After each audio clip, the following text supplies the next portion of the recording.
সমগ্র বিশ্বের সর্বকালের সর্বযুগের সর্বশ্রেষ্ঠ মহামানব জনাবে মুহাম্মদুর রাসূলুল্লাহ সাল্লাল্লাহু আলাইহি ওয়াসাল্লামের পবিত্র সিরাত জানার উদ্দেশ্যে এই মাহফিলে আমাদেরকে শরীক করলেন। সেই মনিবের দরবারে শুকরগুজার হচ্ছি। আমরা সকলে পড়ছি আলহামদুলিল্লাহ। আপনারা মাহফিলে আসতে পেরে বেজার না খুশি? অল্প না বেশি? সেই রকম বেশি আমাদের মালিক, আমাদের রব আল্লাহ সুবহানাহু ওয়া তাআলার শুকরিয়া আদায় করে নিলাম।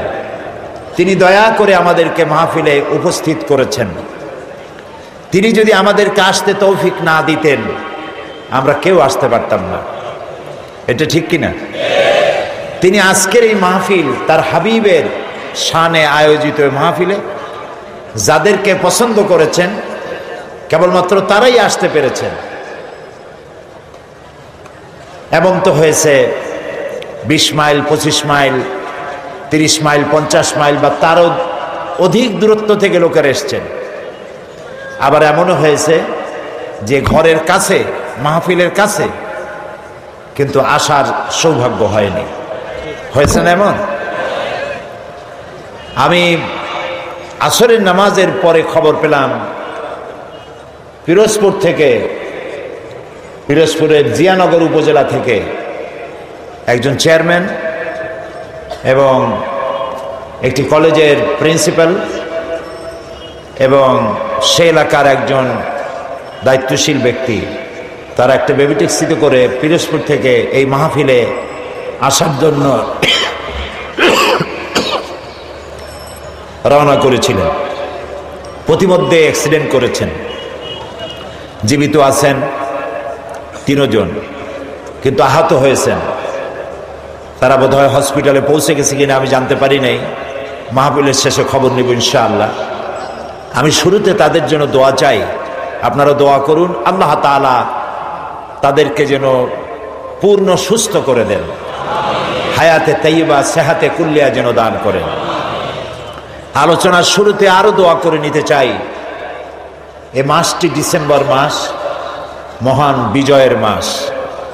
এ মাসেই 9 মাসের যুদ্ধের পর এদেশের বীর মুক্তিযোদ্ধারা যুদ্ধ করে দেশকে স্বাধীন করেছিলেন। তাদের মধ্য থেকে যারা দুনিয়া থেকে বিদায় হয়েছেন আমরা তাদের আত্মার মাগফিরাত কামনা করি। আল্লাহ তাআলা তাদেরকে সম্মানিত করুন, পুরস্কৃত করুন। এবং যে সমস্ত মুক্তিযোদ্ধারা পঙ্গু হয়েছেন, বেঁচে আছেন, তাদেরকে আল্লাহ সুস্থতা দান করুন।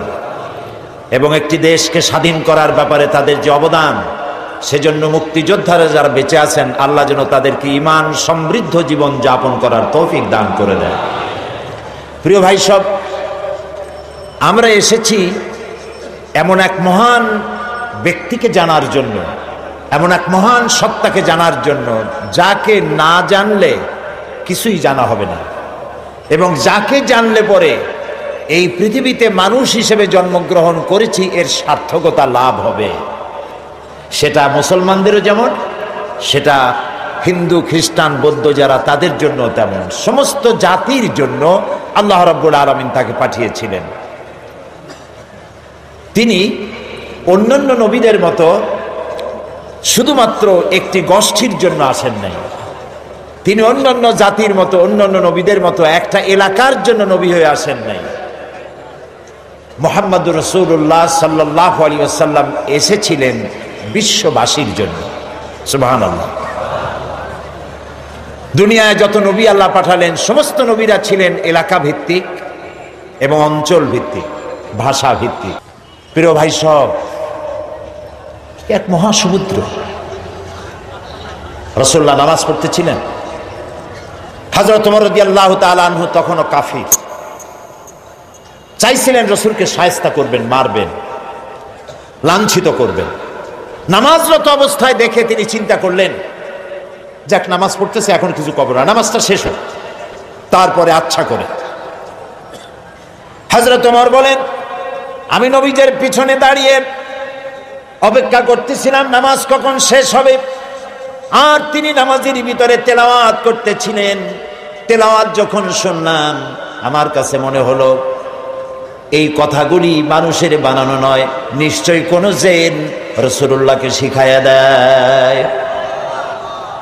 আমি যখন এই চিন্তা করেছি, এত সুন্দর মিলায়া মিলায়া কি করে পড়েন, জেনে শিখাই দিয়েছে, এই চিন্তা যখন আমি করেছি, নবীজি তখন আমার এই কথার জবাব যেন তিনি দিলেন। তিনি পড়লেন, ইন্নাহু লাকাউলু রাসূলিন কারীম।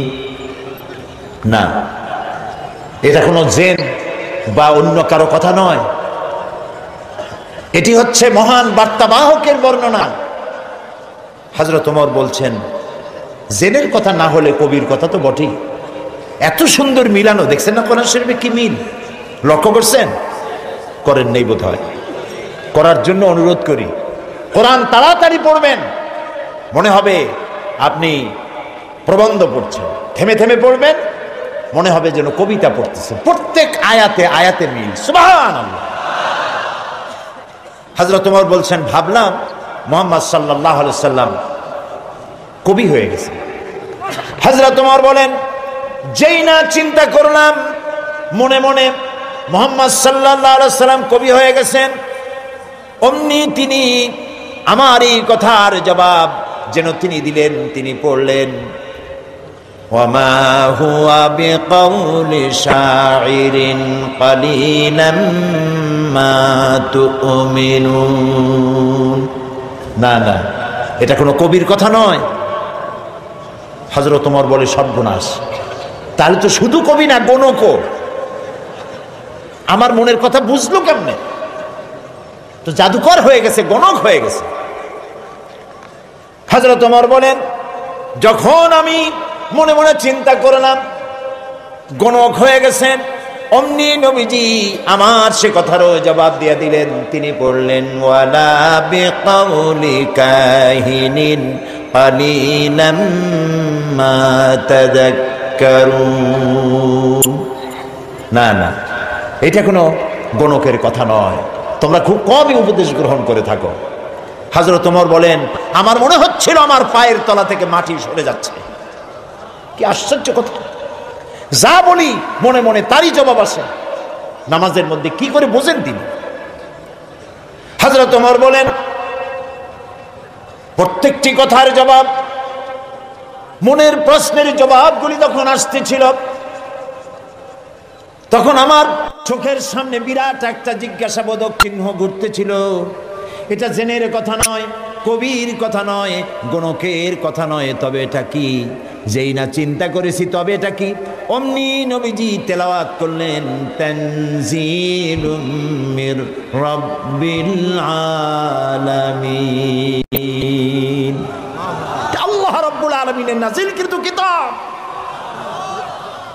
হযরত ওমর বলছেন, আমার মনে হচ্ছিল ঈমান ইসলাম তার শিকড় শুদ্ধ আমার কলিজার মধ্যে ঘিরে বসতেছে। কিন্তু তখনও সময় আসে নাই হযরত ওমরের ঈমান কবুল করার। প্রিয় ভাই সব, রাসূলকে আল্লাহ রাব্বুল আলামিন পৃথিবীতে পাঠালেন এজন্য নয় তিনি আমাদেরকে মেসাক করা শুধু শিখাবেন, তিনি আমাদেরকে শুধু দাড়ি আর টুপির কথা বলবেন। একটি সমাজ বিপ্লব, একটি রাষ্ট্র বিপ্লব করার জন্য পাঠিয়েছেন। চুরি, ডাকাতি, জেনা, ব্যভিচার, হত্যা, ধর্ষণে ভরপুর সমাজ, এখানে এসেছেন তিনি। এই জাতির উপায়, এ মানুষ বাঁচবে কি করে? এর লক্ষ্য কি, উদ্দেশ্য কি, যাবে কই? আহারে, গরিবদের বাঁচার কোনো অধিকার নাই। গরিবরা শোষিত, নির্যাতিত, নিপীড়িত, নিগৃহীত। বড় লোকদের সব জোর জার মুলুকতা। আর নারী, নারীর জীবনের তো কোনো দামই নাই।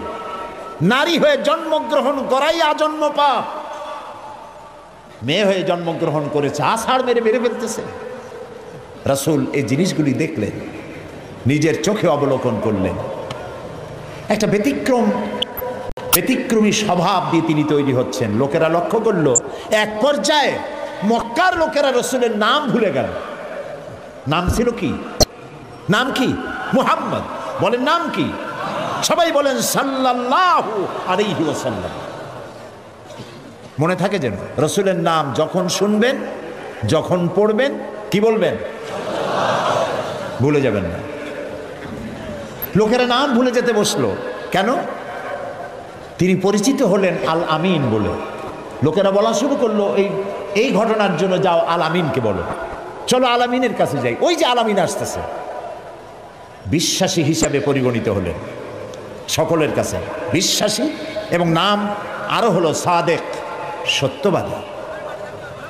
নবীজি যখন মক্কা থেকে হিজরত করে মদিনায় যান, যাওয়ার সময় হযরত আলীকে বলেছিলেন, আলী, আল্লাহ তাআলা অর্ডার করেছেন আমাকে মদিনায় যাওয়ার জন্য হিজরত করে, তুমি আমার বিছানায় শুয়ে থাকো আর একটা কাগজ কলম নাও, একটা লিস্ট তৈরি করো। হযরত আলী বলেন, আমি লিস্ট দিলাম আমানতে। সেই আমানত যারা রাখছে অধিকাংশ কাফেরের আমানত রাখছে। কার কাছে? মুহাম্মদ সাল্লাল্লাহু আলাইহি ওয়াসাল্লামের কাছে আমানত রেখেছে। কেন? কাফেরেরাও বুঝতো যেসব নেতার পিছনে ঘুরি এগুলো শয়তানের চাইতেও খারাপ। মুহাম্মদ সাল্লাল্লাহু আলাইহি ওয়াসাল্লামের সাথে বিরোধিতা করি নেতাদের জ্বালায় পড়িয়া, আসলে তার মতো ভালো মানুষ আকাশের নিচে জমিনের উপর আর নাই। কাফেরেরাও বুঝতো। এখনো আমাদের দেশে যত নেতা টেতা আছে, অনুসারীরা বোঝে খাঁটি শয়তান। নামাজ নাই না, দেখেন না, নামাজ নাই, রোজা নাই, আল্লাহ পরকালের চিন্তা নাই, মিথ্যা কথা বলে অনবরত। মানুষে যেমন বমি করে হড় হড় করিয়া মুখ দিয়া মিথ্যা করি বমির মতো বাইর হইতে থাকে। একটা ভালো কথা বলতে জানে না, শুধু অসত্য আর মিথ্যা বলতেই থাকে, আমানতের খেয়ানত করে। তবে এইসব নেতাদের পিছনে ঘোরে কেন? এই চিন্তায় যে এরা যদি এমপি মন্ত্রী হইতে পারে তা একটা চাকরি পাবো, লাইসেন্স পাবো, টিয়ার কাবি খা খাইতে পারবো। জি, নাম রাখছে কাবি খা, তার মানে হলো খাবি খা।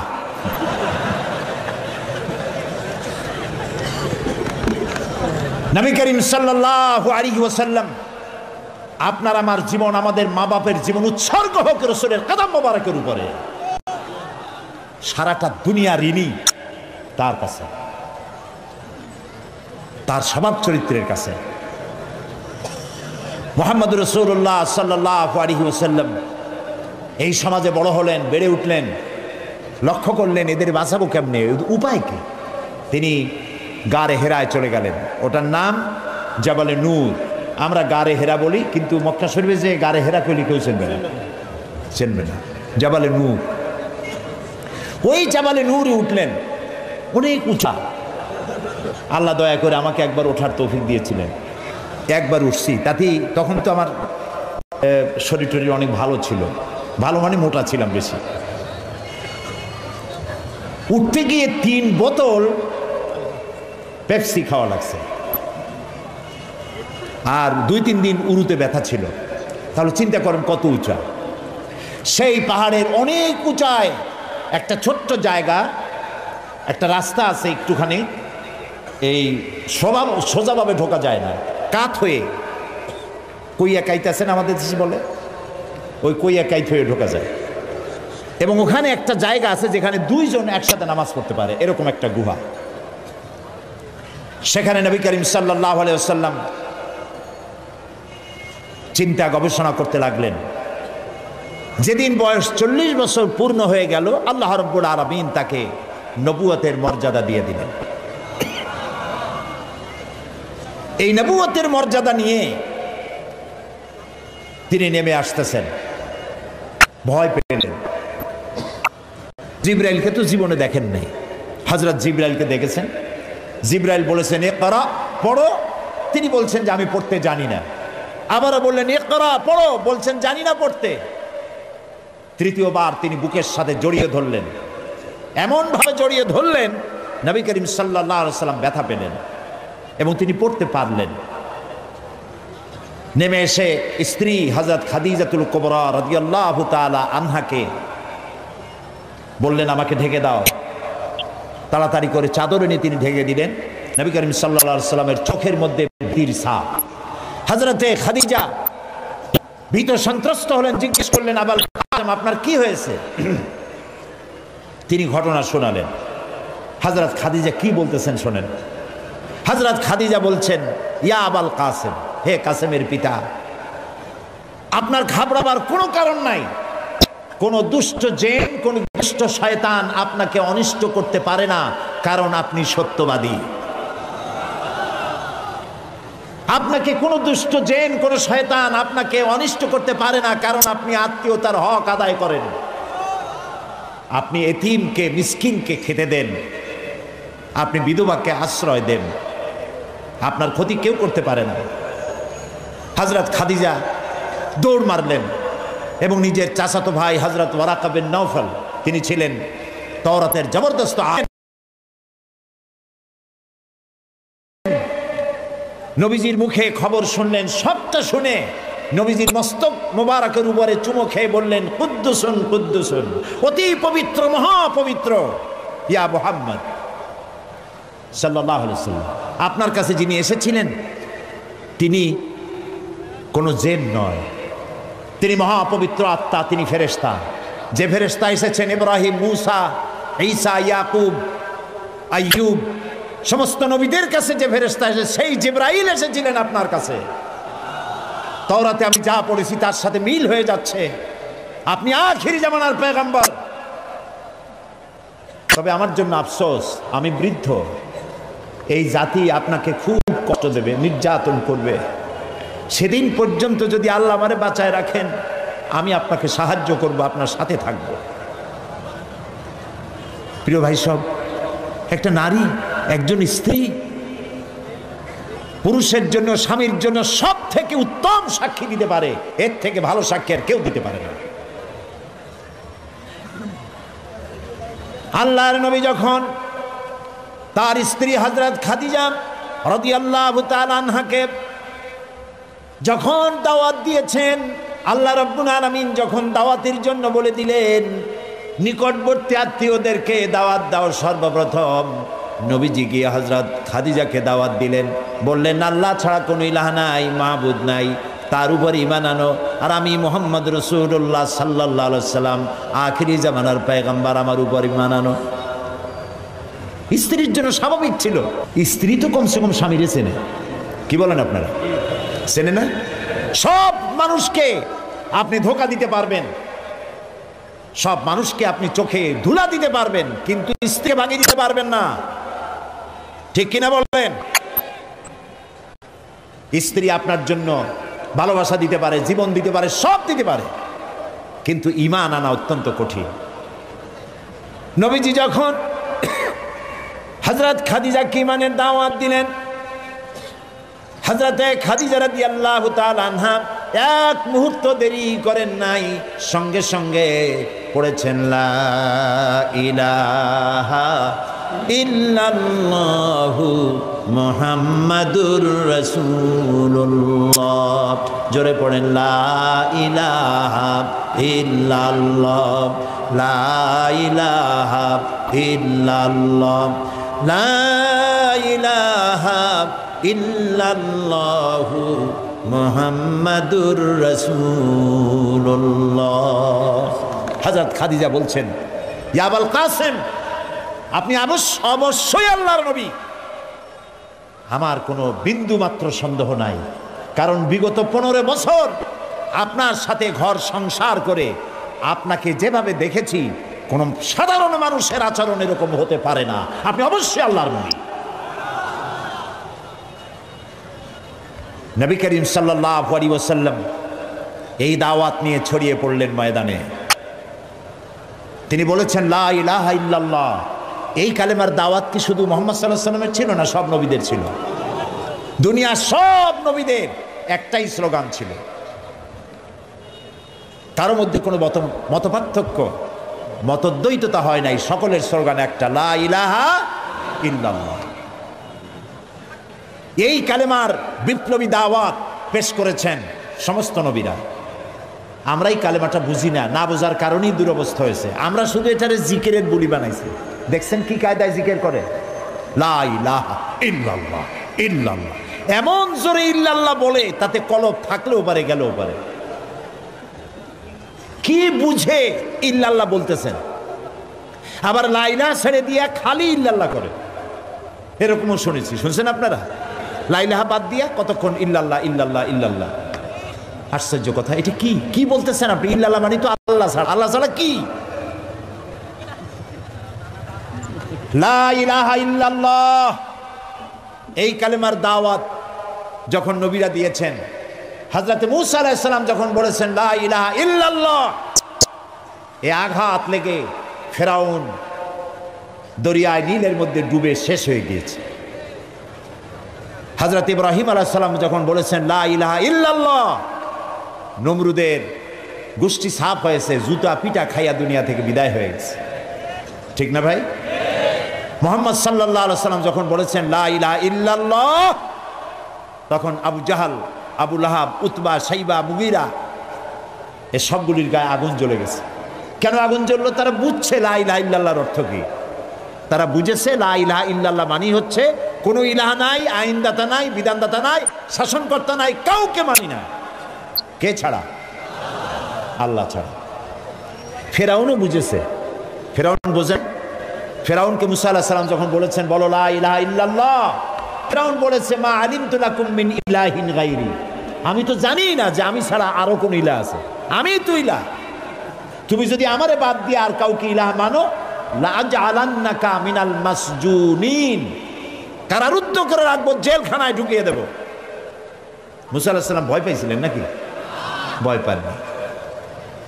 কাফেরেরা বুঝতে পারতো লা ইলাহা ইল্লাল্লাহর অর্থ কি। আবু জাহাল, আবু লাহাব, উতবা, সাইবারা, হযরত আবু তালেব নবী করিম সাল্লাল্লাহু আলাইহি সাল্লামের চাচা আবু তালেবের কাছে গিয়ে বলেছে, আবু তালেব রাসূলকে বলো, মুহাম্মদ সাল্লাল্লাহু আলাইহি সাল্লামকে বলেন তিনি যেন লা ইলাহা ইল্লাল্লাহর দাওয়াত না দেন, এর বিনিময়ে যত টাকা লাগে, যে সুন্দরী মেয়ে পছন্দ করবে সেই মেয়ে তার সাথে বিয়ে দিয়ে দেব, নেতৃত্ব দেব, টাকা দেব, পয়সা দেব, বাড়ি ঘর দেব, তবুও লা ইলাহা ইল্লাল্লাহ দাওয়াত যেন তিনি না দেন। নবীজির কাছে যখন প্রস্তাব গেল, আল্লাহ নবী বললেন চাচাজি আবু তালিব, প্রস্তাব যেটা এসেছে ওই প্রস্তাবকরা যা দিতে পারবে সেটা তো স্বাভাবিক কথা, যেটা দিতে পারবে না তাও যদি ওরা আমার হাতে দিতে পারে, যেমন আকাশের সূর্যটা ধরে এনে যদি ওরা আমার ডান হাতে তুলে দেয়, আকাশের পূর্ণিমার চাঁদ যদি ধরে এনে আমার বাম হাতে তুলে দেয়, এরও বিনিময়ে আমি আল্লাহ নবী মুহাম্মদুর রাসূলুল্লাহ এক মুহূর্তের জন্য তাওহীদের দাওয়াত বন্ধ করে দেব না। নবীজি পৃথিবীতে আল্লাহর দ্বীনের দাওয়াত দেওয়ার জন্য, দ্বীন প্রতিষ্ঠার জন্য এসেছিলেন, এজন্য আসেন নাই আবু জাহাল, আবু লাহাব বা সাইবারা নেতৃত্ব দিবে আর মুহাম্মদ সাল্লাল্লাহু আলাইহি ওয়াসাল্লাম তার অধীনে চাকরি করবেন, মসজিদে বসে আল্লাহ আল্লাহ করবেন। মূসা আলাইহিস সালামকে এজন্য পাঠানো হয়নি যে তিনি ফেরাউন রাজত্ব করবে আর তিনি তার অধীনে থেকে আল্লাহ বিল্লাহ করবেন, এজন্য পাঠানো হয়েছে। মূল উদ্দেশ্য কি? আল্লাহ রাব্বুল আলামিন বলেন হুয়াল্লাযী আরসালা রাসূলাহু বিল হুদা ওয়া দীনিল হক লিইয়ুযহিরাহু আলাদ-দীনি কুল্লিহি ওয়া কাফা বিল্লাহি শাহীদা। আল্লাহ তাআলা তিনি রাসূলকে প্রেরণ করেছেন দ্বীনে হক আর সত্যের বিধান সহকারে, যাতে করে পৃথিবীর সব মতবাদের উপরে ইসলামকে তিনি বিজয়ী করে দিতে পারেন। নবী করিম সাল্লাল্লাহু আলাইহি ওয়াসাল্লাম মক্কি জীবনে এই কাজটি তিনি চালু করলেন। নবী করিম সাল্লাল্লাহু আলাইহি ওয়াসাল্লামকে আল্লাহ রাব্বুল আলামিন সব রকমের সম্মান এবং মর্যাদা দিয়ে পৃথিবীতে পাঠালেন দ্বীনকে প্রতিষ্ঠা করার জন্য। 13 বছর সময় লাগলো মক্কায়। কয় বছর লাগলো? 13 বছর। এই 13 বছর দ্বীনের দাওয়াত দিতে থাকলেন মানুষের দুয়ারে দুয়ারে গিয়ে, গোপনে, রাত্রে, দিনে। আল্লাহর মেহেরবানি লোক তৈরি হয়ে গেল। আবু বকর, ওমর, ওসমান, আলী, খাব্বাব, খুবাইব রিদওয়ানুল্লাহ তাআলা আলাইহিম আজমাইন, এই সব লোক তৈরি হয়ে গেল। কেমন লোক তৈরি হলো? যে হযরত ওমর রাসূলকে হত্যা করতে আসছিলেন, সেই ওমরকে আল্লাহ এমন দরজায় পৌঁছায় দিলেন, রাসূল বললেন লা নাবিয়্যা বাদি ওয়ালা রাসূলা, আমার পরে নবীও হবে না, রাসূলও হবে না, কিন্তু আমার পরে যদি কেউ নবী হতো লাকানা ওমর, ওমরে আল্লাহ নবী বানাই দিতেন। সুবহানাল্লাহ বলুন।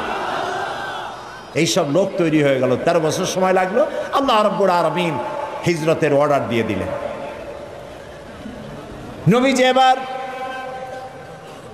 মক্কা শরীফ থেকে রওনা করেছেন। গভীর রজনীতে হযরত আবু বকরকে সঙ্গে করে নিয়ে রওনা করলেন। জাবালে মিসফালার ভিতর দিয়ে, জাবালে কেদোয়ার উপর দিয়ে যাওয়ার সময় বারবার কাবার দিকে ফিরে তাকায় কাঁদতে লাগলেন আর বলতে লাগলেন, কাবারে বড় আশা ছিল তোর খেদমত করব, কিন্তু তোর নিষ্ঠুর সন্তানেরা তোর কাছে আমারে থাকতে দিল না রে। নবীজি হযরত আবু বকর রাদিয়াল্লাহু তাআলা আনহুকে সঙ্গে নিয়ে জাবালে সুরে চলে গেলেন। হজরে রক্ত হয়ে গেল। হযরত আবু বকর বলেন, আর উপায় নাই, ধরা পড়ে যাব, এই গুহার মধ্যে গিয়ে আমরা আশ্রয় নেই। গুহার ভিতরে গিয়ে আশ্রয় নিলেন। সকালবেলায় কাফির বেঈমানেরা খুঁজতে খুঁজতে ওই পর্যন্ত এসেছে। একজন বলে পায়ের চিহ্ন এখানে শেষ, ভিতরে আছে, আর একজন বলে নাই। একজন বলে আছে, আর একজন বলে নাই। হযরত আবু বকর বলেন, ইয়া রাসূলুল্লাহ, আমরা ধরা পড়ে গেছি, আর উপায় নাই। এটা এত স্বল্প গভীর গুহা, বসতে পরে মাথা দেখা যায়, শুয়ে হাঁটু উঁচু করলে হাঁটু দেখা যায়, আর বাঁচার উপায় নাই। আল্লাহ রাব্বুল আলামিনের হাবিব তখন বললেন, কোরআনে কারীমের মধ্যে সূরা তাওবায় আল্লাহ শোনাই দিয়েছেন, ইয ইয়াকুলু লিসাহিবিহি লা তাহজান ইন্নাল্লাহা মা'ানা। হে আমার বন্ধু, হে আমার সাথী, ভয় পেও না, আমরা দুইজন নই, আমাদের সাথে আর এক সত্তা আছে, তার নাম কি? সবাই বলেন। আল্লাহ রাব্বুল আলামিন তার হাবিবকে বাঁচালেন না ধরাই দিলেন? বাঁচাইছেন কিনা? দিনের বেলায় ঘুমায় থাকতেন, রাতের বেলায় চলতেন। 13 দিন সময় লাগলো। মক্কা শরীফ থেকে লোকেরা, কাফেরেরা রাসূলকে ধরার জন্য সুরাকাকে পাঠিয়ে দিল। সুরাকা চলল ধরার জন্য, অশ্ব পৃষ্ঠে সওয়ার হয়ে দৌড়াতে দৌড়াতে রাসূলের কাছে চলে গিয়েছে। হযরত আবু বকর বলছেন, ইয়া রাসূলুল্লাহ, আবার ধরা পড়ে গেলাম, এই লোক কেমনে ছাড়ি? আবার পিছনে দৌড়ানো আরম্ভ করেছে। আবার কিছু দূর গিয়ে দুটি পা, ঘোড়ার পা সামনের দিকে নেমে যেতে লাগলো। এবার বলল, আমি ক্ষমা চাই। রাসূল বললেন, মাফ করলাম, ফিরে যা। আবার যখন ঘোড়ার পা উঠে আসলো, সুরাকা তখন চিন্তা করলো, 100 লাল উট কেমনে ছাড়িয়ে যায়। আবার পিছনে আরম্ভ করছে দৌড়। এবার যখন কাছাকাছি এসেছে, সুরাকার ঘোড়ার 4টা পাই মাটির তলায় নামা শুরু হয়ে গেছে। সুরাকা বলছে, আমি মাপ চাই, আমাকে ক্ষমা করে দিন। রাসূলুল্লাহ ফিরে তাকালেন, বললেন, সুরাকা, এখনো তোমার বিশ্বাস হয় না যে আমি আল্লাহর নবী? সুরাকা বলছেন, হ্যাঁ। নবীজি তাকে ক্ষমা করলেন। ঘোড়া শুদ্ধ উপরে উঠে আসলো। সুরাকা চিন্তা করলো, একেবারে খালি হাতে ফিরবো? দেখেন কি কত বড় খারাপ মানুষ। সুরাকা বলছে, মুহাম্মদ সাল্লাল্লাহু আলাইহি সাল্লাম, আচ্ছা আমি যেই ধরলাম না, আমি ফিরে যাব এখন, কিন্তু আমি যে আপনাকে ধরলাম না, সেজন্য আপনি আমার কিছু দেবেন না? মানুষ কত খারাপ হতে পারে চিন্তা করে। নবীজি রাগ করলেন না। নবীজি বললেন, হ্যাঁ দেব। কি দেবেন? নবীজি বললেন, তোমাকে আমি পারস্য সম্রাটের মুকুট তোমার মাথায় পরিয়ে দেওয়া হবে। সুরাকা মুখটা মলিন হয়ে গেল। কিভাবে সম্ভব? কইল কি? এটা কি সম্ভব কথা? যিনি রাতের আধারে একজন লোক নিয়ে কোন রকম করে আত্মগোপন করে চলে যাচ্ছেন, নিজের জন্মভূমি ছেড়ে পারস্য সম্রাটের মাথার মুকুট এনে আমারে দেবে, এটা একটা কথা হইল? কিছু দেবেন না তাই কর। মন খারাপ করে সে চলে গেল। নবী করিম সাল্লাল্লাহু আলাইহি সাল্লামের ইন্তেকালের পর হযরত আবু বকর ক্ষমতা এলেন, তারপরে হযরত ওমর ক্ষমতা এলেন। হযরত ওমরের জামানায় পারস্য বিজয় হলো, আর গনিমতের মালের সাথে পারস্য সম্রাটের মুকুটও এসে সামনে হাজির হয়ে গেল। হযরত ওমর লক্ষ্য করে দেখলেন গনিমতের মালের মধ্যে হীরা মণিমুক্তা খচিত চকচক করছে, পারস্য সম্রাটের মাথার মুকুট। হযরত ওমর বললেন, কেউ চলে যাও তো, সুরাকাকে ডেকে নিয়ে আসো। সুরাকা তখন বুড়ো হয়ে গেছে, দাড়ি চুল পেকে বৃদ্ধ হয়ে গেছে। সুরাকাকে কাছে ডেকে হযরত ওমর নিজ হাতে পারস্য সম্রাটের মুকুটটা সুরাকার মাথায় পরিয়ে দিলেন। বললেন, সুরাকা, আল্লাহর নবীর ওয়াদা কখনো মিথ্যা হয় না। নবীজি মক্কা থেকে মদিনায় পৌঁছে গেলেন। প্রতিমধ্যে খুব ক্ষুধার্ত হয়েছিলেন, প্রতিমধ্যে কখনো খেতে পারতেন, কখনো খেতে পারতেন না। মদিনার কাছাকাছি, বুখারীতে এই বিবরণ এসেছে, কাছাকাছি হয় যখন হলেন তখন উম্মে মাহবাদ, মাহবাদের মা বাড়িতে ছিলেন একটা ঘরে। আবু মাহবাদ কাজের জন্য চলে গেছে। কতগুলি ছাগল ছিল তাদের। এই মরুভূমিতে কোনো খাবার নাই, ঘাস নাই, ছাগল সব বাচ্চা নাই, দুধ নাই, সব শুকায় গেছে। নবী করিম সাল্লাল্লাহু আলাইহি ওয়াসাল্লাম ক্ষুধার্ত, হযরত আবু বকর ক্ষুধার্ত। বাড়ির মধ্যে গিয়ে ঢুকছেন, উম্মে মাহবাদকে জিজ্ঞেস করলেন, মহিলাকে জিজ্ঞেস করলেন, তোমার ঘরে কি কোনো খাবার আছে? তিনি বললেন, পথিক, আমার ঘরে কোনো খাবার নাই। আচ্ছা, দুধ আছে? তিনি বললেন, না, দুধ পাবো কোথায়? কই যে ওই যে একটা ছাগল দেখা যায়, একটা বকরি দেখা যায়। তো বললো যে আপনি দেখতে পাচ্ছেন না, এই বকরি কত কৃষ, একেবারে শুকায় গেছে, ওর তো বাচ্চা নাই, ও দুধ দেবে কেমনে? রাসূলুল্লাহ বললেন, তুমি বকরিটা আমার কাছে নিয়ে আসো। মহিলা বকরিটা কাছে নিয়ে এলেন। রাসূলুল্লাহ বকরির ওলানে, ওলান বলে না, ওলানে হাত দিলেন। উম্মে মাহবাদ বললেন, আমি তাকিয়ে থাকলাম, বকরি তার দুটি ঠ্যাং ফাঁক করে দিল পেছনে, আর ওলান বড় হয়ে মাটিতে ঠেকে গেল। রাসূলুল্লাহ বললেন, একটা পাত্র নিয়ে আসো।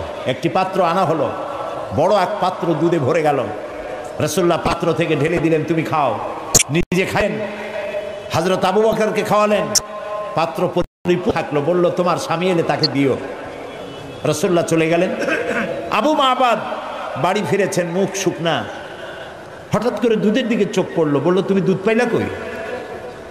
আবু মাহবাদ বলছে, পুরুষ বলছে যে আমি তো সারাদিন কষ্ট করেছি, কিছু খাই নাই, তুমি দুধ পেলে কোথায়?